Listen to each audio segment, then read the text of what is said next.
गुरु जी राधे राधे जी। मैं कुछ काम करता हूँ तो कुछ लोग होते हैं जो अच्छे बोलते हैं, कुछ लोग होते हैं जो मेरे को कमेंट पास करते हैं। ठीक तो है। उस चीज़ के लिए मैं अपने को कैसे इम्प्रूवमेंट कर सकता हूँ, तो आप मुझे ना तो अच्छा बोलने वालों पे ध्यान दो, ना तो बुरा बोलने वालों पे ध्यान दो। गुण दोष दृशिर दोषा।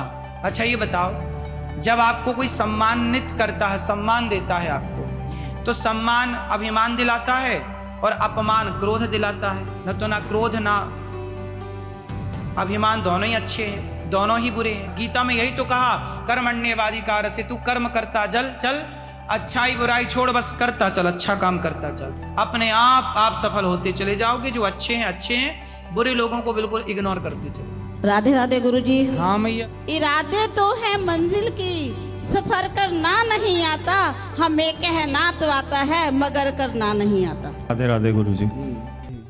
मैं हूं आपका अपना निरुद्धाचार्य, आप सबका दास। महाराज का मंत्र कार्यक्रम में आपका बहुत बहुत स्वागत है। खरमास शुरू हो चुका है, इसलिए आज मैं आप लोगों को खरमास की बात करूंगा।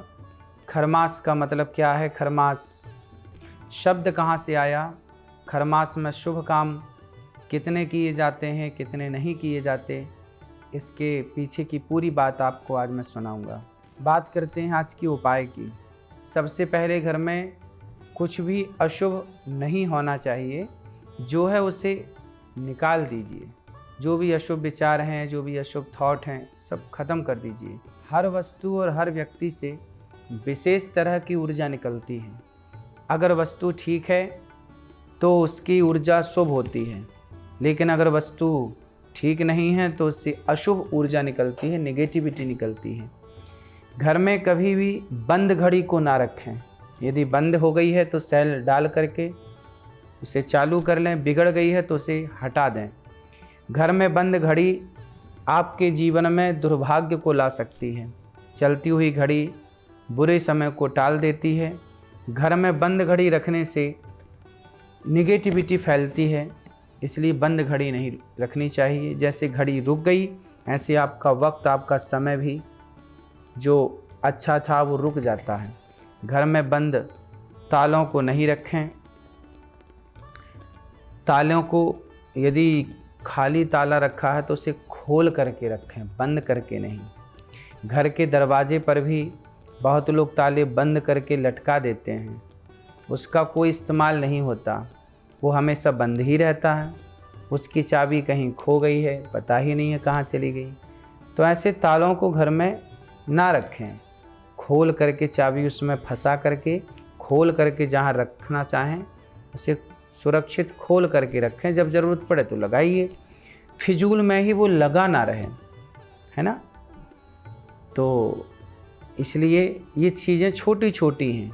घर में अगर किसी की शादी करनी है, विवाह में मुश्किलें आ रही हैं, तो घर में फटे पुराने जूते पड़े हुए हैं तो सावधान हो जाइए, क्योंकि इसका भी आपके जीवन में बुरा प्रभाव पड़ता है।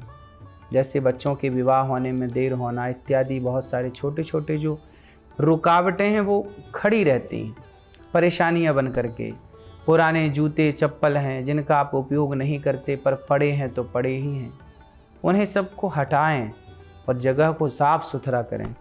जो ज़रूरत की चीज़ें ना हो उसे, यदि जूते आपके पुराने हो गए हैं और सही सलामत हैं तो किसी को दान कर दीजिए, किसी को दे दीजिए, ठीक है। जूते चप्पल कब हटाएं? विशेष दिन शनिवार है, शनिवार के दिन अपने घर से पुराने जूते चप्पल हटा सकते हैं। उसी दिन, शनिवार के दिन, किसी को आप जूते चप्पल का दान भी कर सकते हैं।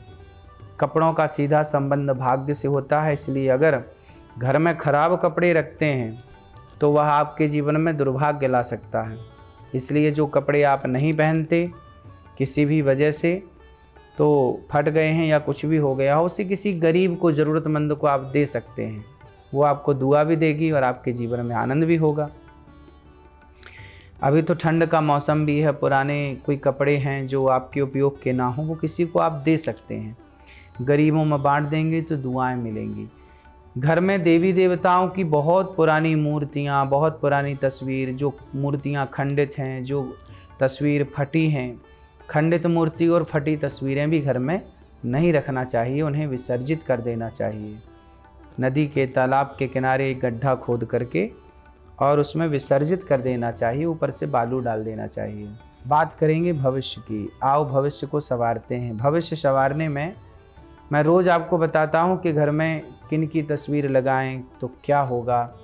आज मैं आपको बताऊँगा कि घर में किसकी तस्वीर नहीं लगानी चाहिए। उन तस्वीरों का बहुत बुरा प्रभाव पड़ता है। घर में कभी भी हिंसक जानवरों की तस्वीर नहीं होनी चाहिए। बंदर है, सांप है, गिद्ध है, कौवा है, उल्लू है, भालू है, सियार है, सुअर है, मगरमच्छ है, इनकी तस्वीरें लगाना शुभ नहीं होता। ये हिंसक जीव हैं। ये घर में नेगेटिविटी को लाते हैं, क्रोध को बढ़ाते हैं और आपके मस्तिष्क में क्रोध हावी हो जाता है। डूबते हुए जहाज की तस्वीर नहीं लगानी चाहिए। डूबते हुए जहाज या नाव की तस्वीर।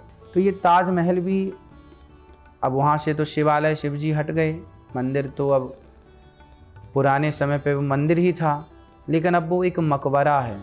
तो मकबरे की तस्वीर जहाँ पे मतलब एक प्रकार का सामान्य भाषा में कहें तो फिर वो शमशान है ना, तो शमशान का चित्र भी घर पर नहीं लगाना चाहिए। ये नकारात्मकता को बढ़ाने वाला है, परिवार में कलह कराने वाला है, घर में युद्ध की स्थिति उत्पन्न कर सकता है। ऐसा करने से परिवार में मतभेद पैदा हो सकता है। किसी की समाधि या कब्र की तस्वीरें घर में ना लगाएं। ऐसी तस्वीर लगाने से मन में नकारात्मकता बढ़ती है। बहते हुए पानी, झरने या फव्वारे की तस्वीरें भी नहीं होनी चाहिए। ऐसी तस्वीर लगाने से फिजूल का खर्चा बढ़ता है।